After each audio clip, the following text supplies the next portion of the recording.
Thanks for joining, guys. I'll do some waves. Hey Rena. Hey Bracha. Hey Relatable Frummies. Shafi. Hi. The Jewish Believer. Rebecca. Hey. Taster Destroys. All right, let's get you on.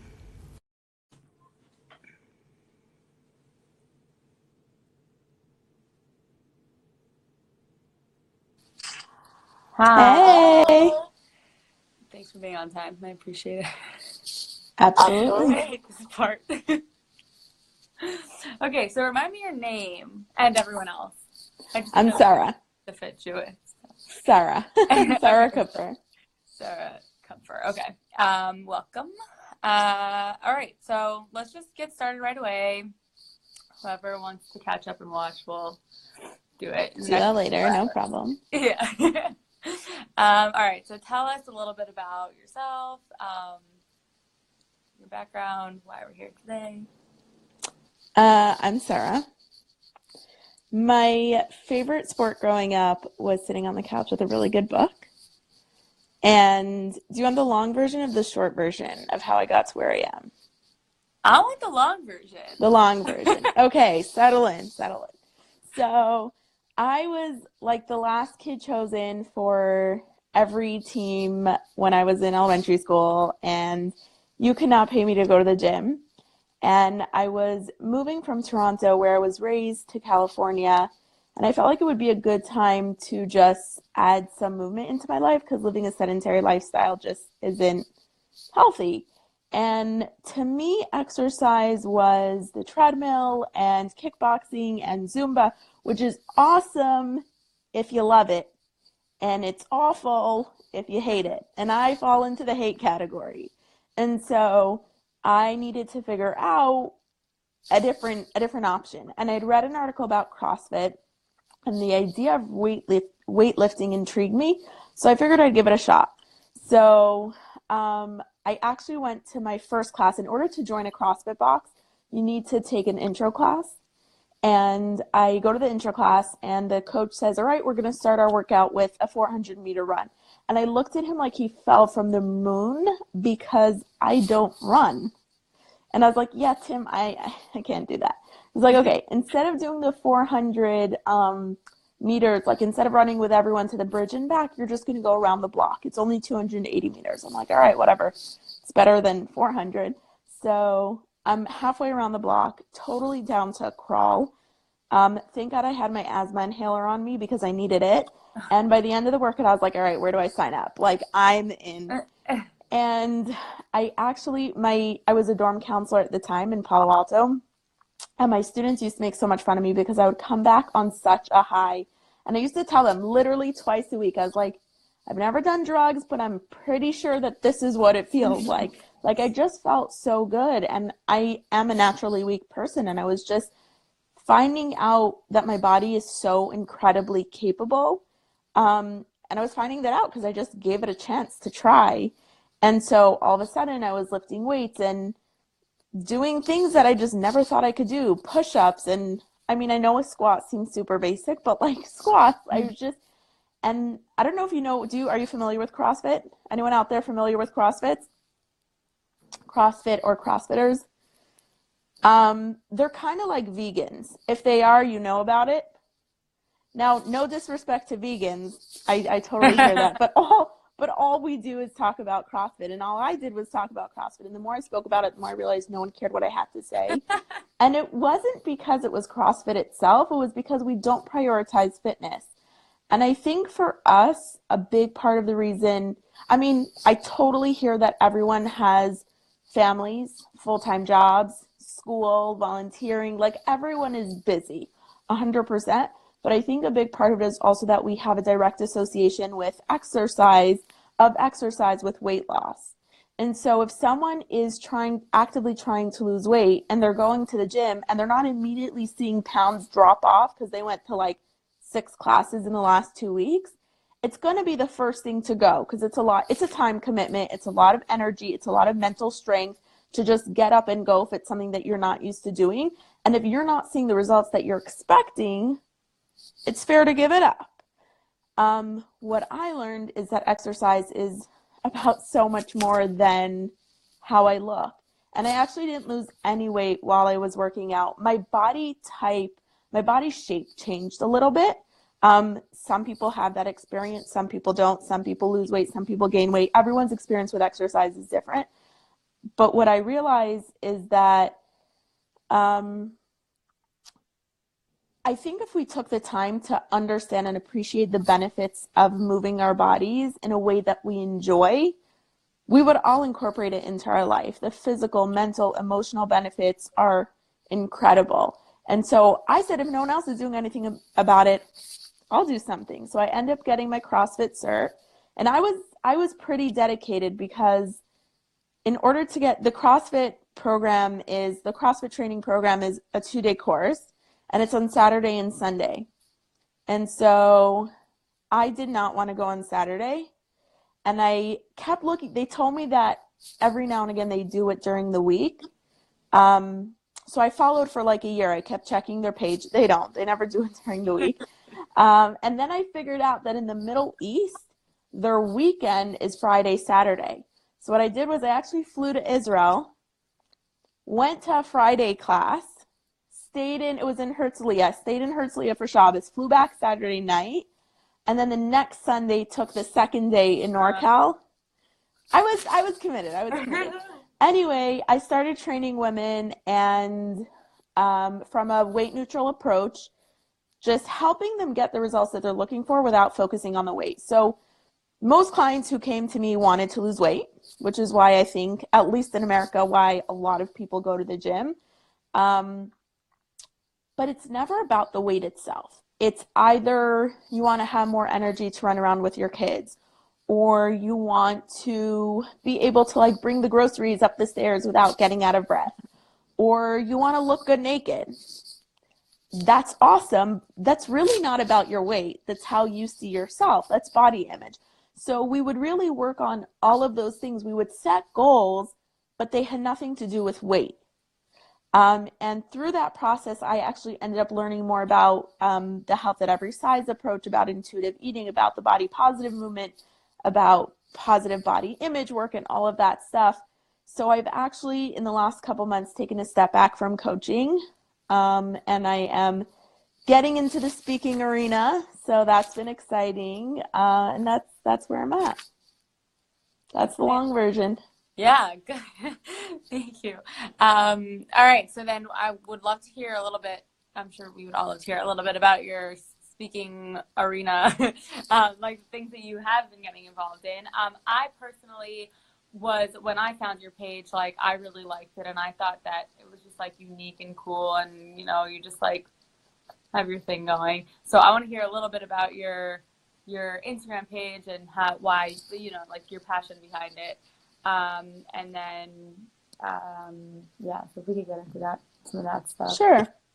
So it's funny because I've been on Instagram for a little while now, and the one thing that I kept realizing, both because I realized it from the engagement and also because people would private message me saying like, by the way, what do you do? And I'm like, how are you missing this? I am a fitness coach. I work with girls and women in person and online. What am I not saying, or what am I saying that's not getting that message across?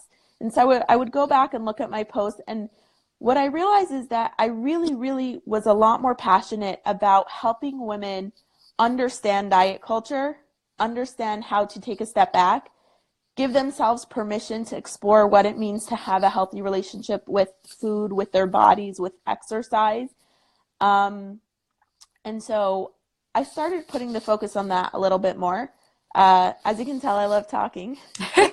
So I was like, I think I need to pursue this speaking thing. And this is totally personal. I've never really said this out loud publicly before, but from a business perspective, I really enjoy the challenge of finding new opportunities and just switching things up. So while I loved working with my clients, and I would have a lot of fun while I was actually with them, I kind of dreaded the programming portion of it and just the consistency of it.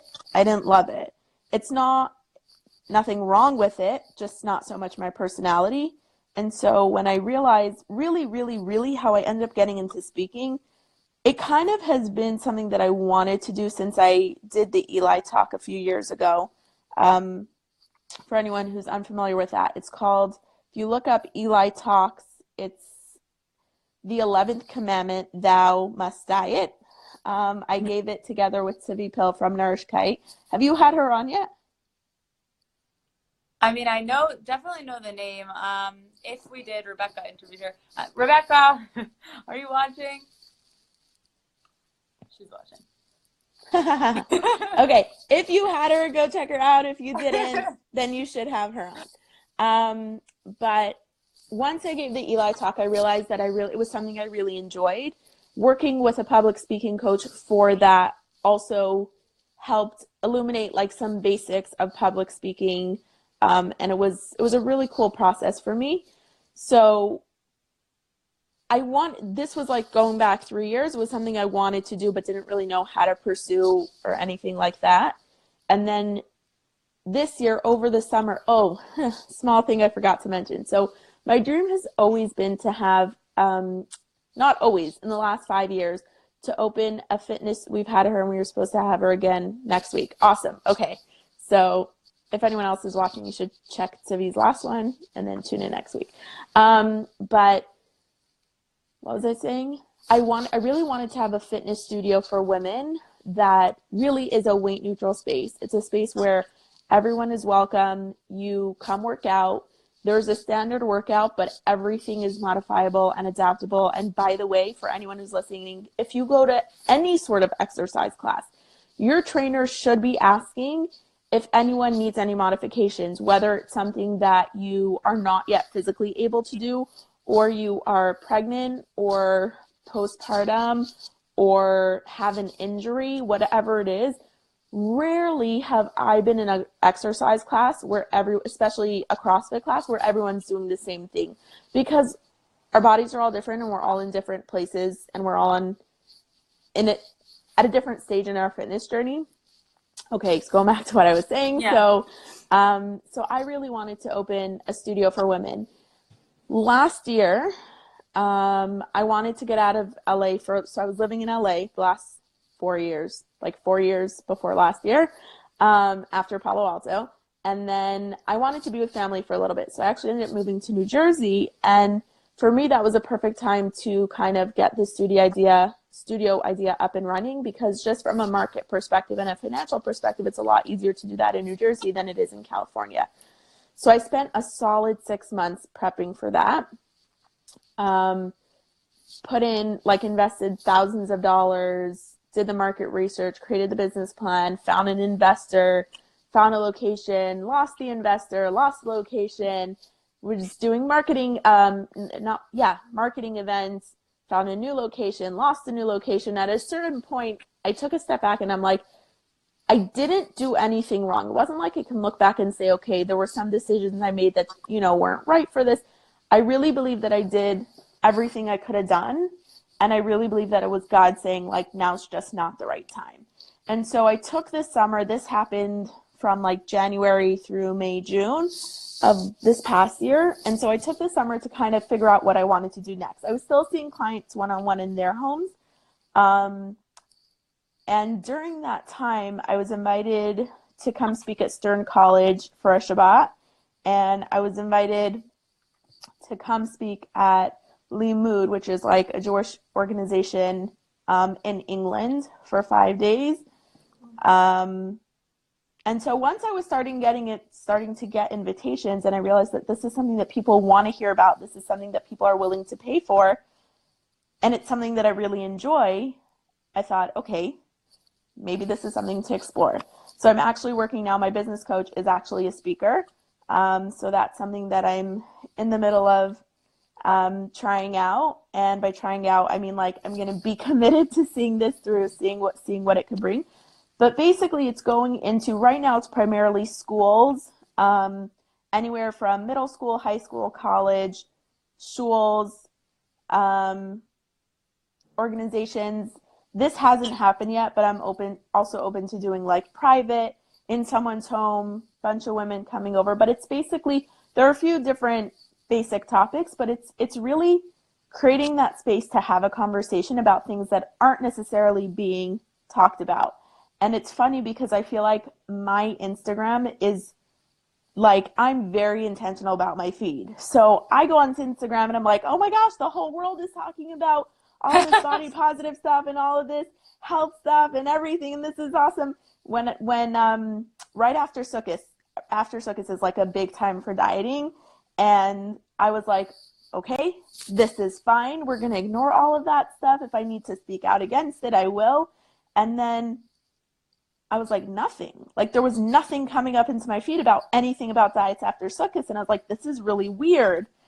And then I realized, like, no, I just didn't have any of those people that I was seeing. But I think we're at a point where we're ready for it. And so it's less lecture-y and more conversational, but just being in a space with a bunch of women, talking about it, educating them on concepts that they may not have heard of. If I have a group that is familiar with topics, we get to, skip that educational space, like, part and just jump right in. I feel like I'm rambling about the technical stuff, and that's not what's important here. Well, someone did ask can we mention what topics you're referring to? So I don't know if it mean like in general today or specifically to these like workshops that you're talking about, but. Well, we can answer both. Yeah, sure. I guess tonight we are talking about size in shidduchim specifically. So the whole ridiculousness of weight and size being of high importance in the shidduch dating world.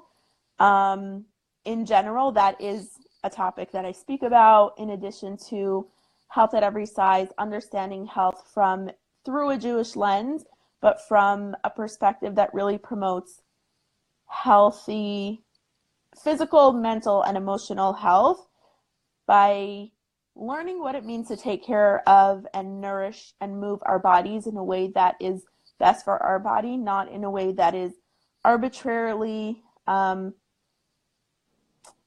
dictated to us by diet culture. I also, again, it really depends on the group. I try to cater my talks to the group that I'm working with, but just an example, if I'm in a high school, it's going to be less like health and nutrient specific and more about body image and understanding what is beauty. Again, I really like to bring in the Jewish aspect of this, but how does Judaism see beauty, and how does Judaism see beauty, and how does that fit into the bigger picture? Someone just had a question that I did want to address. What have you done to help people mentally? So I am not a therapist. I'm not a specialist. I'm not a doctor. I'm just a person who has been through my own experiences and has educated myself and is continuing to do research and continuing to educate myself. I'm currently in a mentorship program with Rebecca Scritchfield. I don't know if any of you have read her book, Body Kindness. If you haven't, it's an awesome book to read. So it's not about, I don't do any mental health work per se, but it's understanding that the way we take care of our bodies when we take care of our bodies in a way that is right for us,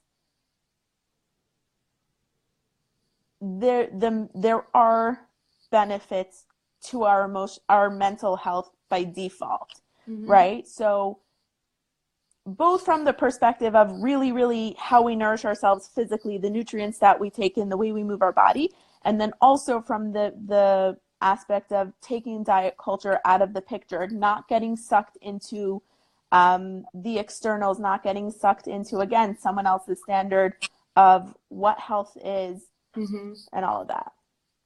So I hope that answered the question. I think you covered all the points. Awesome. Yeah, well, so do you want to continue what you were saying before, or should we? I think I was just saying what kind of workshops I did. Okay. I think I covered that. Yeah.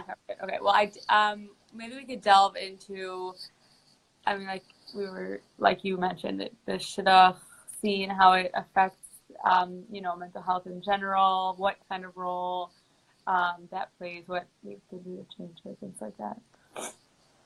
Okay, so I don't know if this is going to be a little controversial.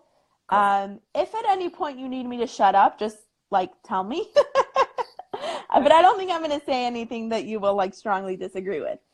But I will say, from my perspective, and I understand that obviously I have a limited perspective, but from my perspective as someone who is familiar with the shidduch world, I think it's a system that's broken. For a long, long, long time, I said it's a good system that has flaws. And it was literally 2 weeks ago, as I was preparing for this series that I'm working on, which I'll bring up in a minute, that I realized like I don't even know what's good about the system. I think that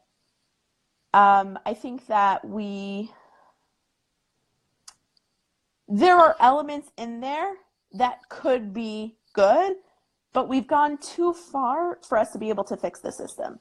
So what I'm going to talk about tonight, I think is important and it needs to be spoken about, but I think it's very much a Band-Aid. I don't think it's a fix. I don't think we can take on that big a fix, but I also don't think it's okay to just ignore it because people are being harmed in the process. Okay. With that said, weight has become a huge part of the shidduch process. There's no other way to say it. We pursue thinness in large part because of shidduchim. I know I can speak for myself. I can speak for like hundreds of other people who have agreed with me that we are brought up from a very young age. And I'm talking specifically about a more right-wing community. I know, like I've done anecdotal research, and I know that the more left-wing one goes, so in the modern Orthodox community, I'm not saying that they don't pursue thinness, but it's not as relevant to dating specifically. But the more right-wing one goes, the more of an emphasis there is on looks. It bothers me on a personal level because we ascribe a high value to modesty, and we are brought up to uphold that.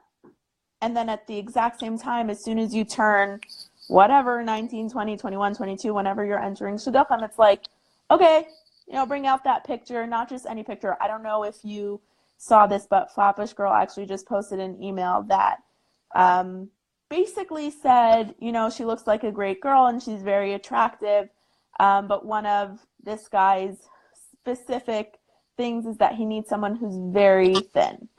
So can you please, you only sent us a headshot, could you please send us a full body shot from multiple angles? I mean, like, are we applying for The Bachelor here? Like, really? I really want to say something that I feel like shouldn't be said publicly, so I won't say it. Maybe I will say it. Can I say it? I'm not going to stop you. Okay.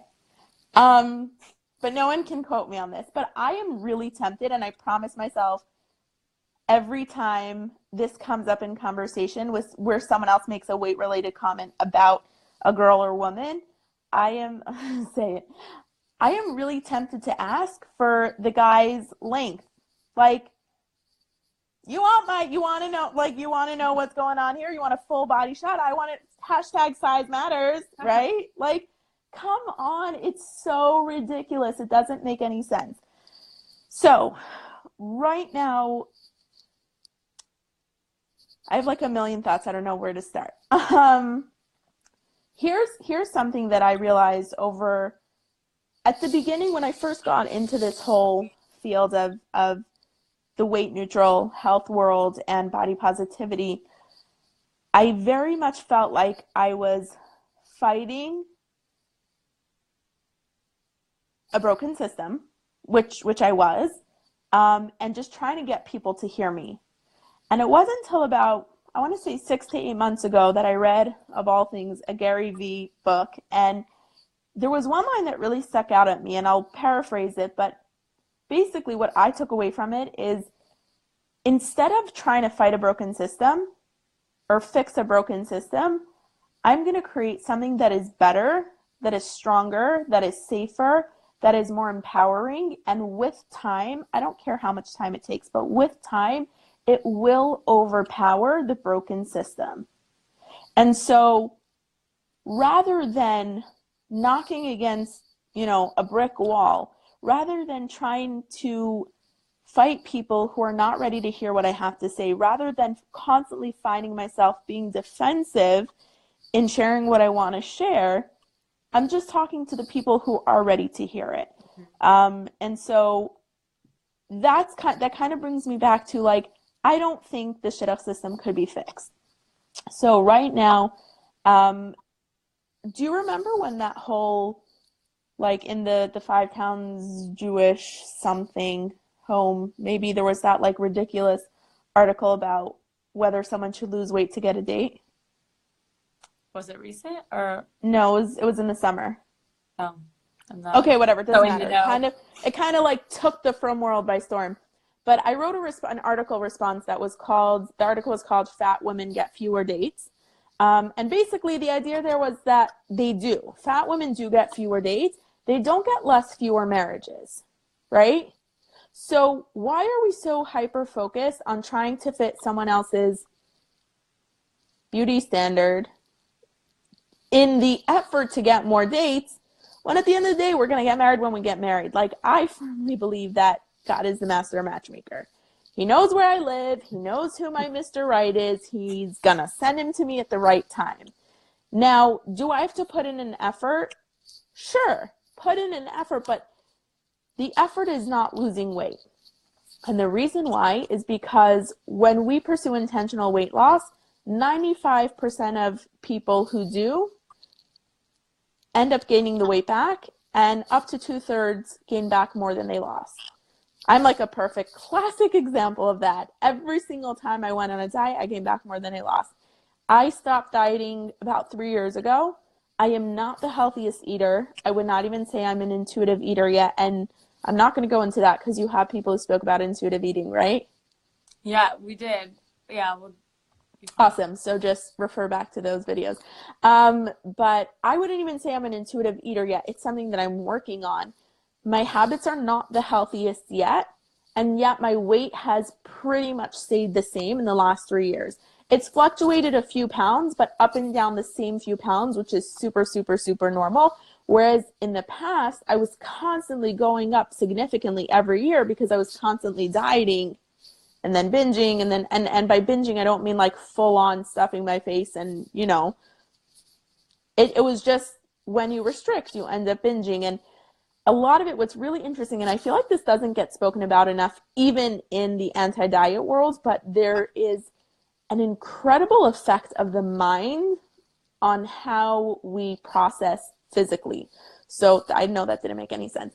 But just the fact that your brain knows that you're on a diet or you're in diet mode will affect how your body retains that extra fat.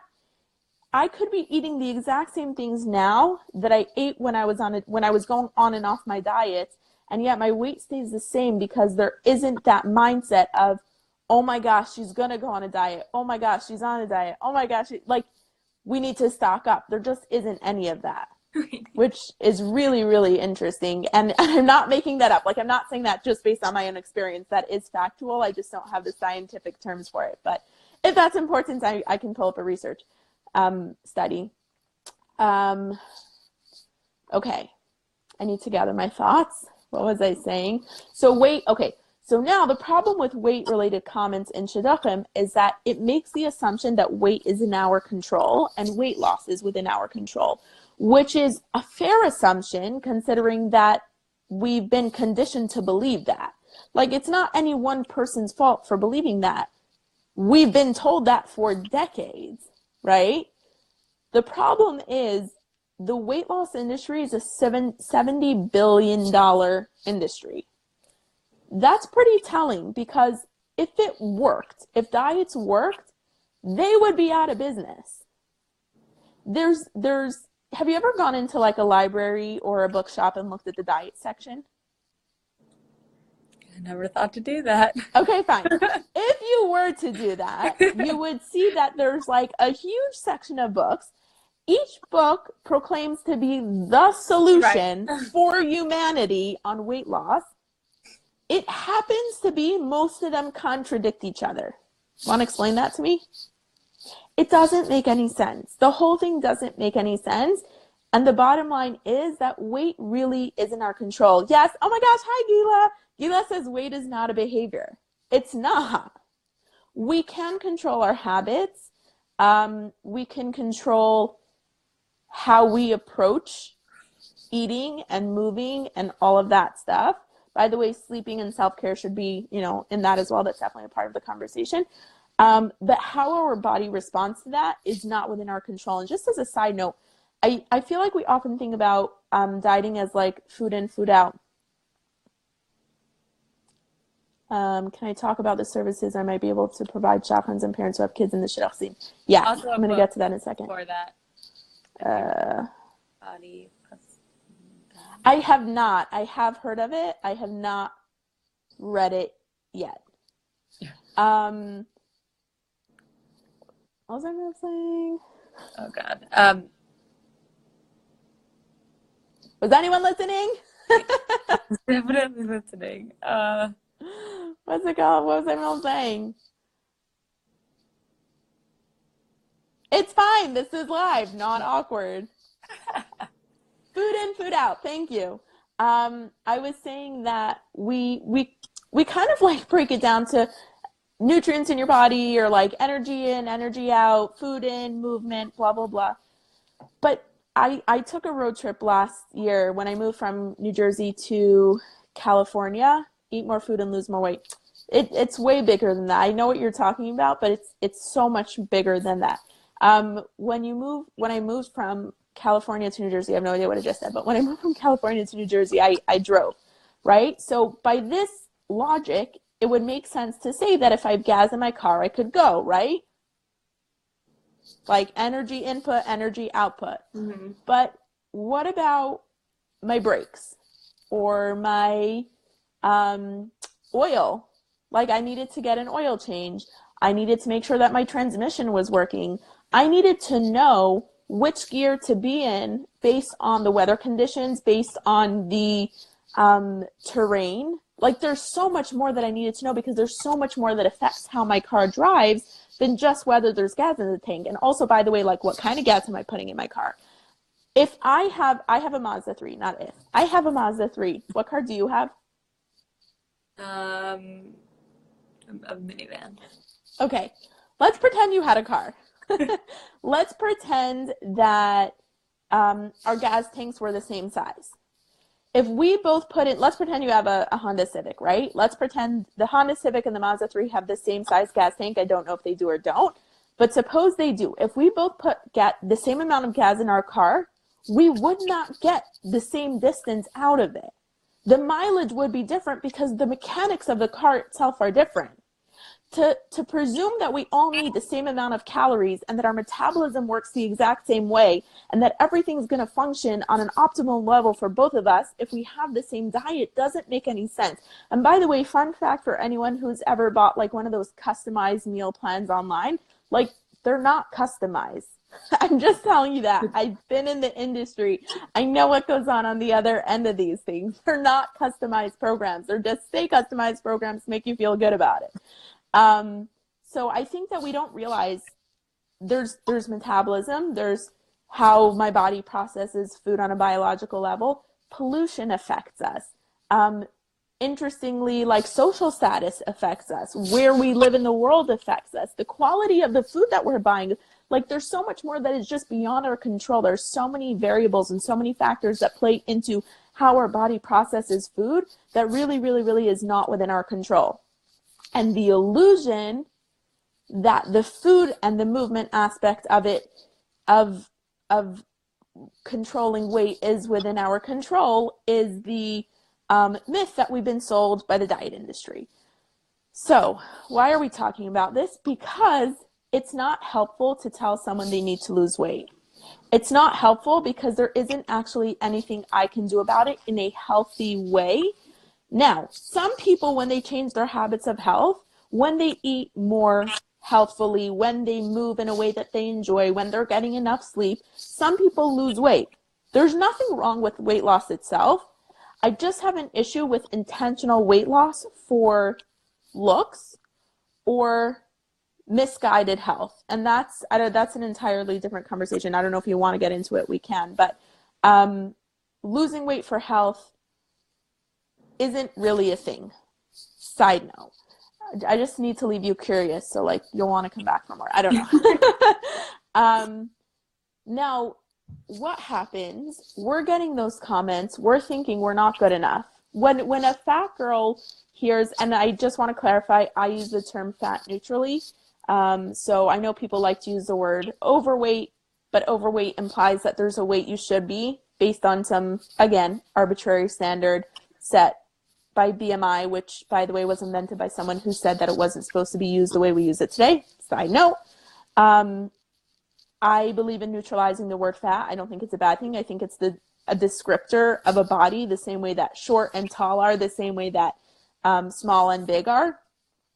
So when a fat girl gets told, and when I say the word, again, when I say the term fat, I'm using it very loosely. I'm using it in the way that anyone else perceives someone as fat. When she gets told you need to lose weight in order, for me to set you up, and this is something that I've been told many times over, like, I have the perfect guy for you. He's just looking for someone thin. I'm like, yeah, then he's not perfect for me. Or like, I would love to set you up, but it's going to be hard. What if you lose 5-10 pounds? When I hear that, or when any girl hears that, what we're hearing is, you're not good enough. You're not worthy of love. You're not attractive. No one's going to love you. That's the message I'm hearing. Now, could we talk for 2 seconds about the fact that dating sucks as it is? It's an emotional process. It's an investment of time, of energy, of effort. And because we're dating for marriage, it's not all fun and games. This is real. And I'm not saying it's like awful. I mean, sometimes it feels awful, but I'm not saying as a general rule it's awful. But it's a challenging process. We don't need that added like, oh, by the way, you just don't look good enough. And then what ends up happening is, if taken to an unhealthy, not even an extreme, but when you have someone who's trying to lose weight just so that she could get a date, they're not even in a good place emotionally, mentally. I can't tell you how many people have said to me, like, I was so not there while I was dating because I was starving myself. Maybe that's not everybody, but also what happens when you get married and your body changes, right? Fun fact, there are not as many guys who actually care about this as we would like to believe, or as we tell everybody. There are many, many, many guys, the same way, I genuinely believe that there are guys who are only attracted to thin women, and that's totally fine. That's their prerogative. Everyone has their physical preferences. There are also many guys who are attracted to fat women, and there are many people who don't care. It's not about the looks. It's about the personality and who they are. And yes, attraction is important. I will be the first person to say that. You must have mutual physical attraction must be there in a healthy relationship. But it's not just about, is she a size 2 or not? I think, if I may just, throw out my thoughts, I think part of the problem, and I don't have a solution for this because I'm not saying do away with Shomanagia, but I guess I shouldn't put it as a problem, but I just want to, I guess some insight into this is that, especially in a community where there's where there's total segregation between the genders, and all of a sudden they're like of age and here you go interact with each other.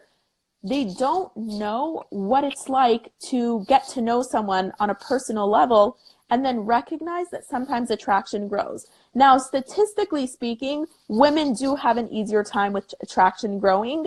I can also tell you, men have that also. Like, there's been research done on that, and many, many guys have told me that themselves, but they're not given the opportunity because it's like, go on a date. Do you want to marry her? Okay, not really, but like sometimes it feels that way. So they're not given an opportunity to develop a relationship. Another factor is that they've never touched a girl. or let's assume they've never touched a girl. I think, like, I'm just gonna say, if they had the chance to kiss a girl, I think they would realize that looks are important, but looks are not everything. There's so much more in that, even in the physical relationship, that they're not getting to understand because it's not something that they can experience. Now, I'm not saying that guys should go around kissing girls. Like, that's not what I'm saying. Please, no one misquote me. Anyone say it like I just never heard that perspective before. It's interesting. So the truth is, this theory was actually, I was discussing this with a guy I was dating 3 years ago. He was actually the one who told me this theory. And then I went and I spoke with guys, single and married, women, single and married, dating coaches, and shadchanim, and everyone agreed with me, like, yeah, that's a really good point. So I'm not saying that we should do away with shomer negi and that everyone should go around kissing everyone, but I'm saying like it is a part of it. It's kind of like they don't even understand what they're missing, and so they're just putting way too much value on the looks on a picture because they don't know what else there is. Mm-hmm. If that makes sense. Again, I don't have a solution to this. I'm not here to propose one. I'm just offering some insight and saying that really, really, it's not just about the looks and it's not just about the picture. Can I keep going? How are we with time? Oh, yeah, we're fine. I mean, we have at least 15 more minutes. Okay. We usually go for about an hour. Okay, awesome. So on Thursday, actually, I posted the Fat Women Get Fewer Dates did really, really well. And I was like, you know what? I thought I saw that somewhere on your page recently.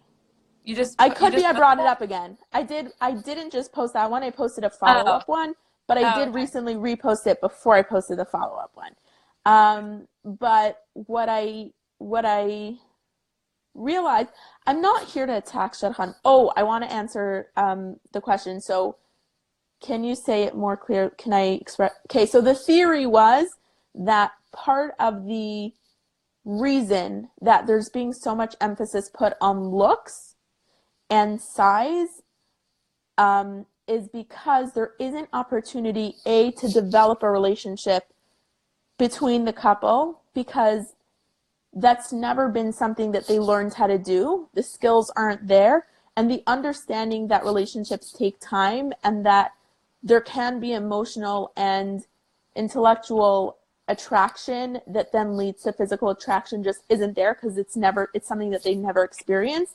And also the fact that was A, and B, the fact that they've never been physical with a girl, that they've never even kissed a girl, they've never even touched, like held hands, again, shifts all the focus to looks instead of realizing that there's much more to a physical relationship than just how someone looks. And because they haven't had an opportunity to experience that, they don't understand it, and they're just misplacing the value of looks, I guess. Was that clear enough? Okay. So I'm not here to attack any shadchanim. I think shadchanim are part of the problem. I think they're perpetuating this issue, let's call it, because I understand where they're coming from, right? I've spoken to shadchanim about this, and what they say to me is, look, if we're not going to give the guys what they're looking for, they're just going to go somewhere else. They're going to go to a different shadchan who will give them what they're looking for. And also, if I suggest someone literally told me this, if I suggest this specific guy to a fat girl, it's going to ruin my reputation, because he's going to be offended. Like, why would you set me up with her? Which, that's a problem. It's a problem that's like offensive. But so I understand the shadchan, as wrong as they are, I understand them on a personal level. But someone needs to stand up and say, this is not okay. I think the main problem comes from the mothers. I don't know when or why or how we got this obsession with thinness, but we did at some point in the last 100 years. And so really the mothers are the ones that are training their sons to want and to value that thinness, and they're the same mothers that are training their daughters to pursue that. I think the solution is the Rebbeim and the Rosh Yeshiva, because at this age, the boys are the ones with, yeah, I'm with you. I think the boys they're the ones with the most influence on the young men at this stage in their lives. And I think that they need to be speaking up more. And if it means, I mean, look, they're literally learning Gemara and all about marriage before they're actually married. Like I don't even know what they learn in Gemara, but they learn stuff. And so use that as an opportunity to talk about what a physical relationship is. Use that as an opportunity to explain how it works and why looks are not everything, and talk about the emotional connection. And they're really the ones who have the influence. So I don't think shadchanim are the root of the problem. I think they're perpetuating the problem, and I think that there's opportunity for them to stand up. And so I actually reached out to a few different shadchanim and said, like, hey, I have information. I would like to explain to you why weight-related comments are hurtful at best, because they are, and harmful at worst where they're actually, pushing the girls and women to go and pursue weight loss, which sometimes very often leads to eating disorders. Dieting is the number one trigger. Obviously, there are so many factors involved. It is a mental illness, but dieting is the number one factor that leads to eating disorders. So there's that. Do you really want to be a part of that problem? I don't think so. And just explaining to them what it's like. I think that I do think that they don't realize, because it's not coming from a place of maliciousness. It's coming from a well-intentioned place of wanting to help these women get more dates. So I actually have a meeting next week with a group of shadchanim who are open. They were really excited. I pitched the idea to the head of the organization. She was so excited. So we're doing a Zoom meeting. I don't know how many women will show up, but it's going to be meeting? Zoom, just online. I was told there will be between 6 and 12, which I'll take it.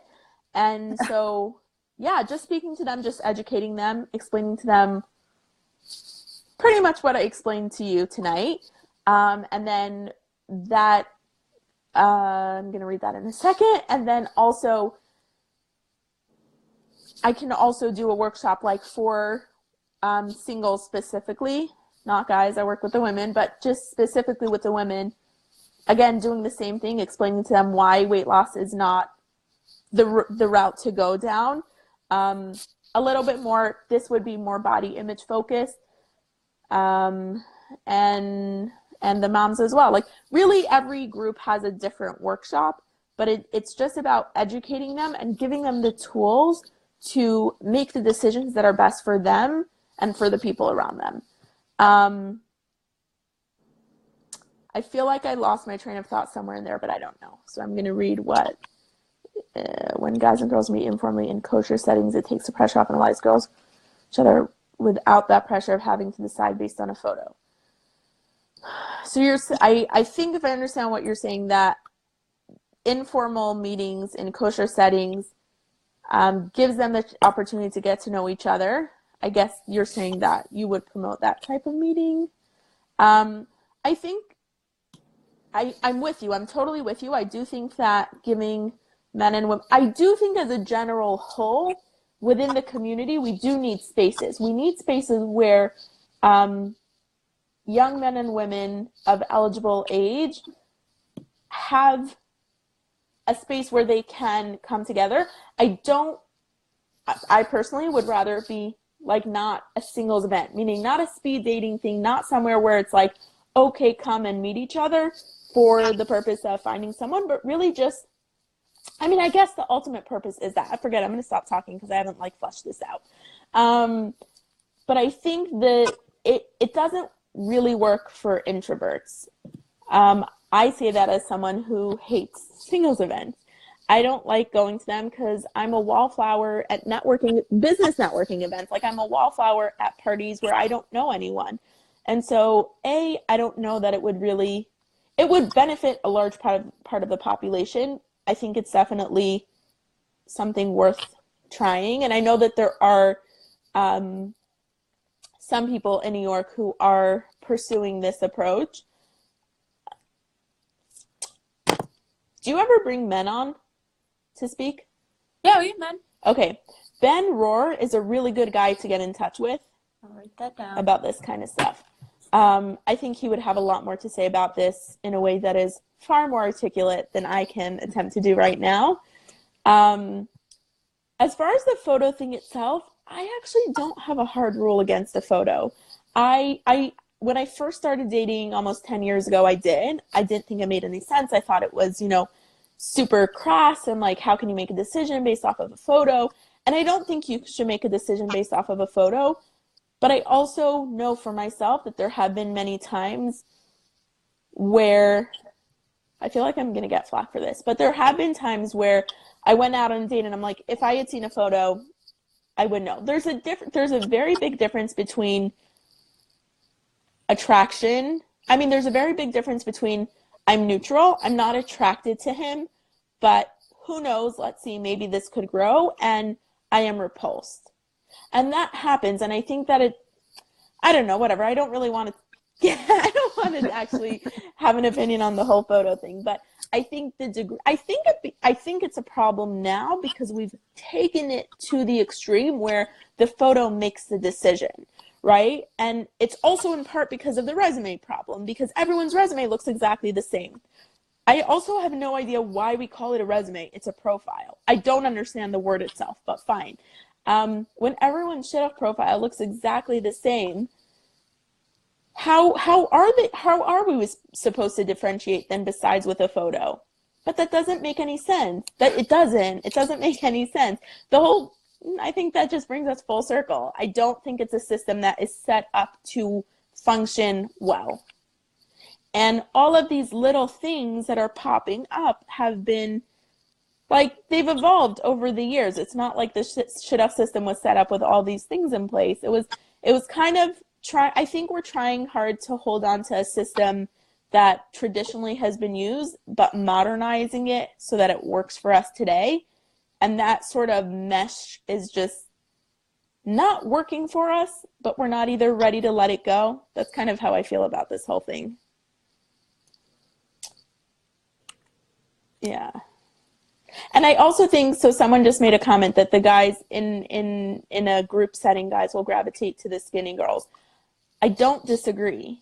Again, I think if we're taught, and I think if both men and women are given like skills and tools to use in learning how to develop relationships, I think that could be really helpful. But I think just right now, throwing like men and women into a room, I can say from the events that I've been at, it's very obvious. The guys will go over to the thin girls. Oh, one thing that I didn't mention, by the way, which again is something that guys themselves have told me, and I've heard the same from other people. There are guys who are, especially in the right-wing community, who are attracted to fatter, or attracted to bigger girls, attracted to girls who are not thin, but they're embarrassed, and so they won't pursue anyone who isn't what is expected of them. I had a guy who told me straight to my face that, and I knew he was attracted to me. He said, I would never bring you home because of the comments I would get from my mother and my brothers. And I knew, like, it was something we had talked about. I knew he was in general attracted to bigger girls, but he would never bring a girl like that home because of the comments of the other people around him. If that's not messed up, I don't know what is. Now, I feel like this whole thing has been really depressing.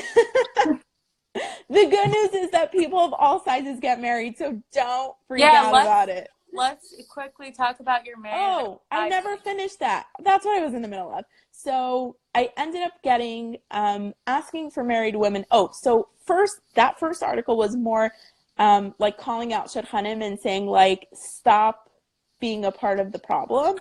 And then there are so many single girls there are so many fat women who are married, and there are so many single women who are not whatever size they were told they need to be, who are feeling frustrated and alone and hurt, and this doesn't make any sense. Let's bring the two of them together.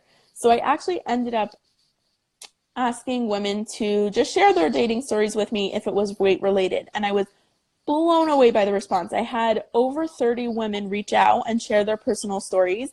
The results were nothing like I was expecting. There was no like everyone had a very similar situation. They were all totally different. And then I followed up with 3 of them, like in an hour-long phone interview.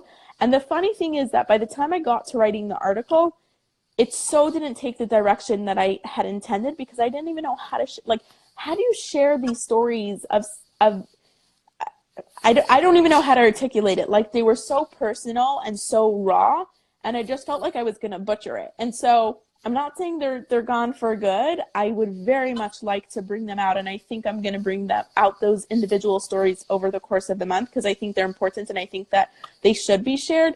But what ended up, the article that I ended up publishing is called Orthodox Women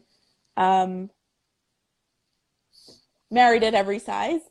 And it's kind of like my reflection and my processing of all of those stories.